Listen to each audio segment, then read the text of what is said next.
Guys, good morning! Sa video na to, nais ko lang pong i-share sa inyo sa mapagpakumbaba pong pagbabahagi ulit tungkol po sa aking mixed feeding na gagawin ko po ngayon para po sa aking mga baboy. Gusto mong malaman guys? Panoorin mo po ang video na ito.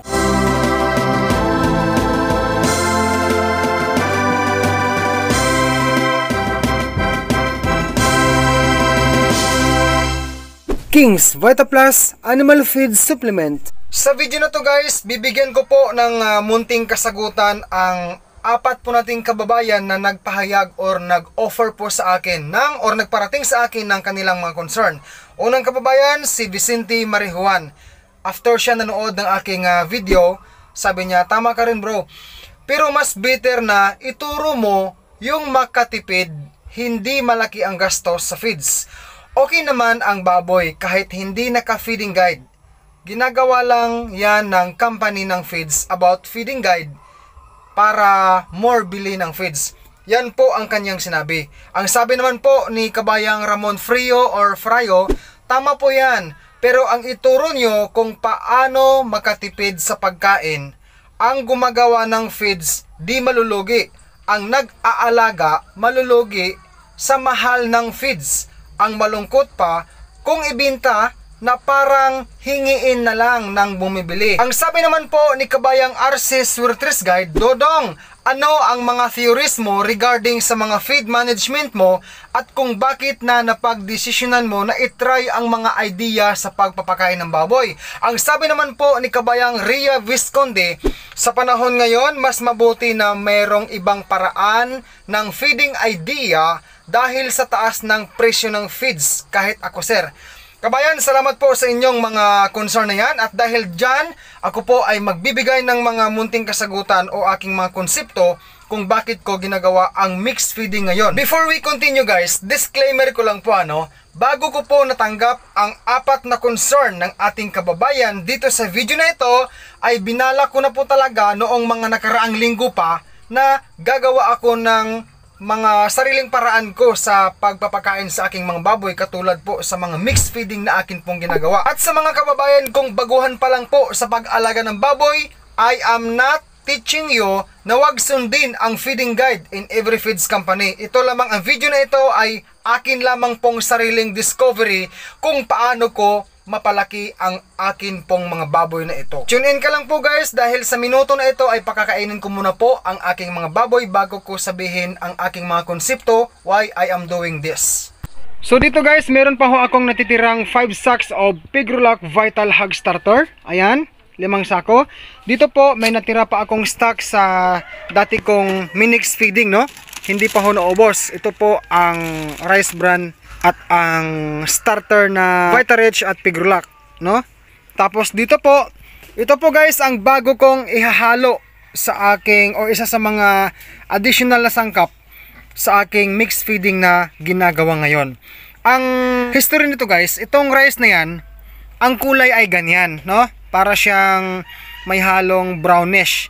Pero ang totoo po niyan guys ay white rice po yan noon. Sa pag-harvest niya noon ay hindi po kasi naipagiling kaagad, na-stack po siya guys sa bahay ng ating kababayan ng mga kulang-kulang 2 taon. So ibig sabihin po, kung tawagin po sa aming term dito sa Visayas ay laon. Ibig sabihin old stock po na palay na hindi po agad naipagiling.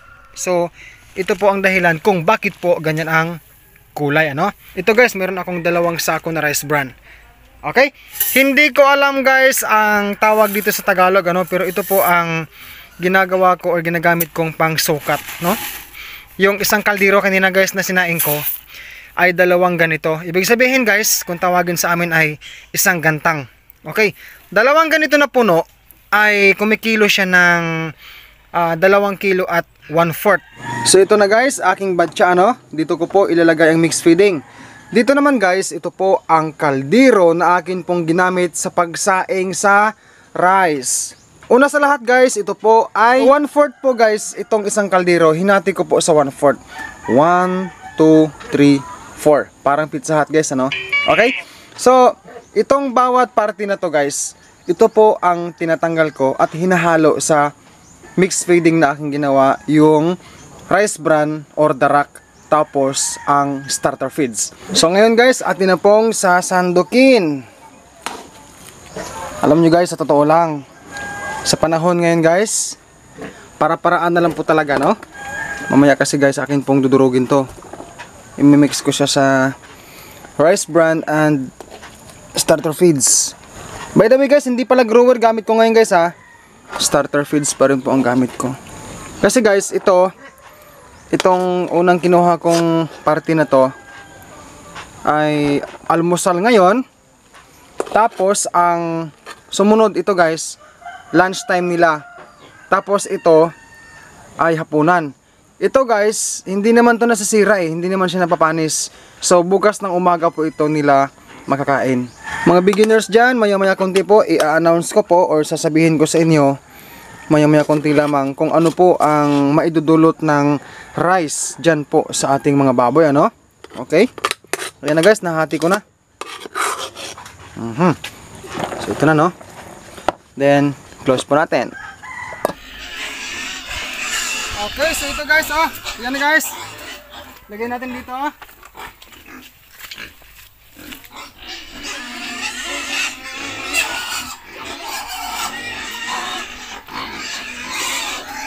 Okay. So ito guys, atin pong i-mix, ano? Ito po yung ano guys, yung bagong saing na kanin. Okay? Tapos this is 2 kilos guys, no? Umabot siya ng 2 kilos. Tapos ito naman po ang starter at ang rice bran. Lagyan natin. 4 kilos to guys ang feeds. Okay? Ayan na. Ito po ang ating gagawin ngayon guys. Atong dugmukon. Ordurugin natin, ano? Kailangan guys mahalo ko siya ng husto. Okay? So nahalo na guys, ano? So 2 kilo na kanin, yung lutong kanin, plus 4 kilo na starter feeds at rice bran. Okay, syempre guys, meron pa tayong ihalo sa tubig, ano?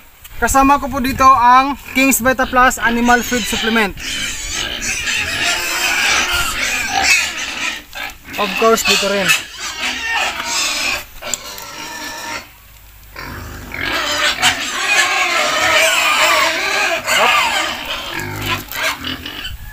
Alam nyo guys, sa totoo lang, para-paraan na lang talaga ngayon. Kasi sobrang mahal ang feeds. Okay, it's time to give!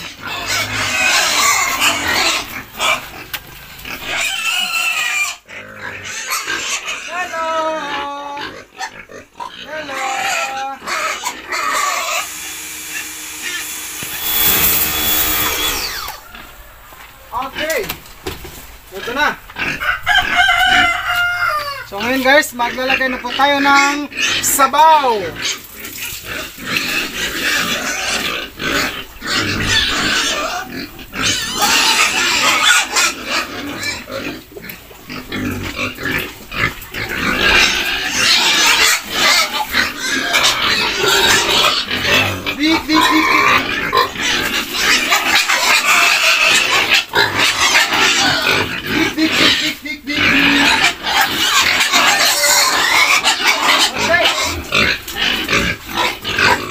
Okay?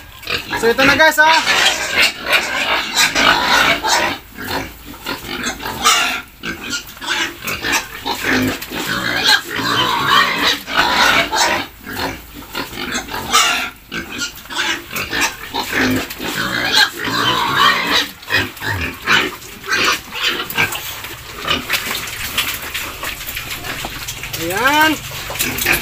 Dito ko na lang guys nilagay sa labador kasi maluwag dito Pakita natin.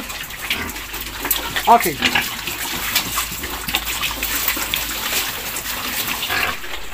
Ayan. Kain kayo, marami. Okay viewers, ito na po ano. So atin pong nakikita, ang akin pong mga baboy ay sadyang kumakain na po sila ng mixed feeding na ginawa ko. 3 sangkap lang naman guys ang akin pong pinaghalo.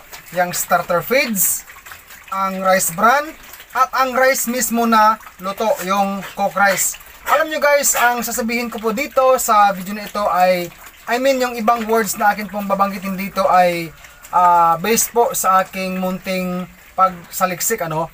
Ang rice guys ay pinagpasyahan ko na gamitin talaga sa mixed feeding ko ngayon dahil na-discovery ko po o nalaman ko or kaya aking natuklasan na ang rice po ay isa po sa mga source of carbohydrates na magdudulot po ng mabilis na enerhiya sa ating mga baboy.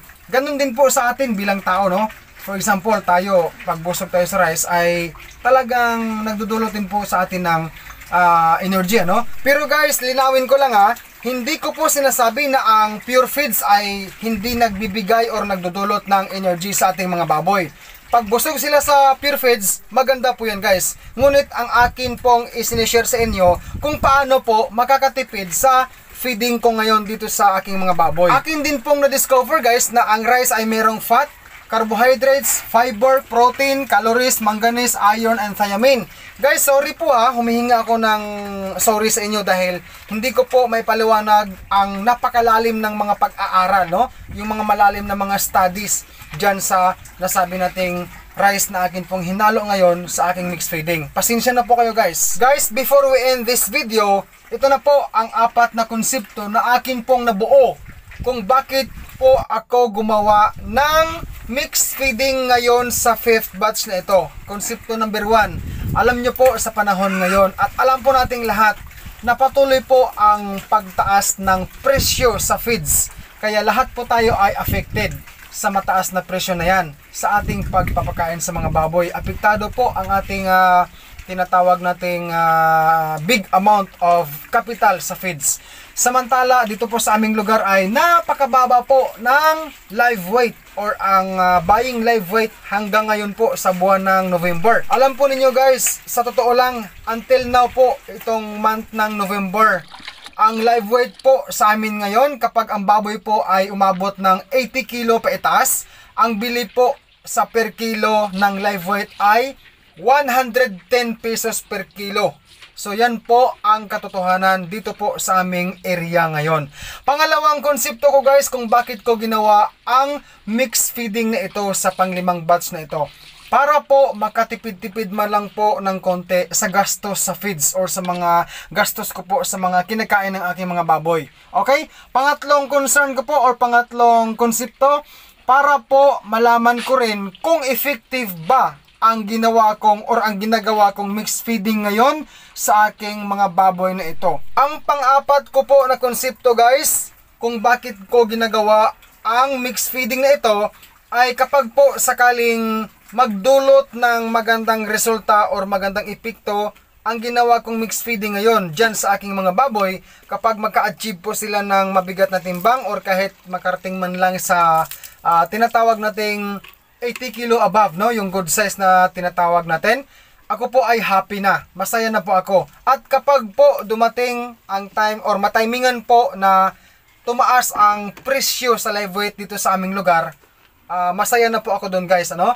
Then, baka sakaling magtanong kayo sa akin guys, Kuya Dodong, hindi ka ba napapagod magluto palagi ng kanin, yung rice, no? Yung bigas na palay? Hindi ka ba napapagod? Ang sagot guys ay, sa buhay ngayon, kailangan po talaga ang sipag at tiyaga, ano?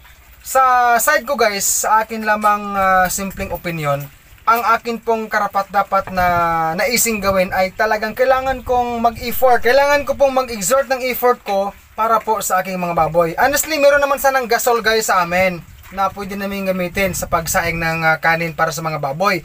Ngunit dahil ako po ay laking masa, laking sakada po ako guys, sanay na po ako sa hirap at hindi na po ako naninibago sa pagluto dito, luto doon gamit ang kahoy. Ihip dito, ihip doon. So ganyan po ang buhay na akin pong kinalakihan. Kaya okay lang po sa akin. Ito pa guys, mahalagang mensahe na gusto ko pong i-share sa inyo. Meron po akong kapitbahay ngayon dito sa amin na mag-asawa. Dati po silang tumira sa Cebu. At sila po ay nag-alaga din ng baboy na hybrid. Hindi po native pig ang kanilang inalagaan. Ang kanilang sabi sa akin noong kami ay nag-usap, ang pinapakain nila ay puro lang kanin. Walang feeds guys. No, take note po. Puro kanin, walang feeds. Then, nung time po na kinatay nila ang baboy, sabi nila, ang kakapal ng taba dong. Sabi nila sa akin. Sabi ko, hindi po ba kayo nagpakain ng feeds kahit pa unti-unti man lang? Sabi nila, hindi. Talagang puro kanin lang. Mga sobrang pagkain sa karinderya. Pero hindi panis guys. Okay? Then, baka magtanong kayo guys. Nasingit ko lang yung words na yan. Dahil baka sakaling magsabi kayo dyan, lalo na sa mga bihasa dyan, makapal sobra ang taba dodong kung may rice na hinahalo mo. Okay, so ganito lang. Simple lang po ang akin pong masasabi dyan kung sakasakali mang magtanong kayo sa akin or mag-offer kayo ng ganyang concern. May halo naman kasi guys na starter feeds ang aking feeding ngayon at ang rice bran, no? So ang kanila kasi puro talaga kanin. Pero ang mangyayari nito kapag sakaling mabinta ko na at kung taga dito lang sa amin ang buyer at makita ko yung karne, ako po ay matapat na or future na magsasabi sa inyo ng magandang update or kung anuman ang kalalabasang update tungkol sa karne. Kung makapal ba ang taba, manipis ba ang laman, basta ako po ay mag-update na lang po sa inyo kung anuman ang magiging resulta sa aking mga baboy kung dito lang sa amin ang taong makapagbili nito. Shoutout po kina Richard Alan Luciano, Batang Probinsya at Roger Cresini. Shoutout po sa inyo. Pasensya na po kayo guys, medyo napahaba po ang aking mga sinasabi dito. Gusto ko lang po maging totoo sa inyong lahat. Thank you so much for watching this video. Sa mga hindi pa ako nag-subscribe, kindly subscribe and click also the bell ring para po updated ka sa mga new upload ko. Mabuhay po kayong lahat viewers. God bless po sa ating lahat.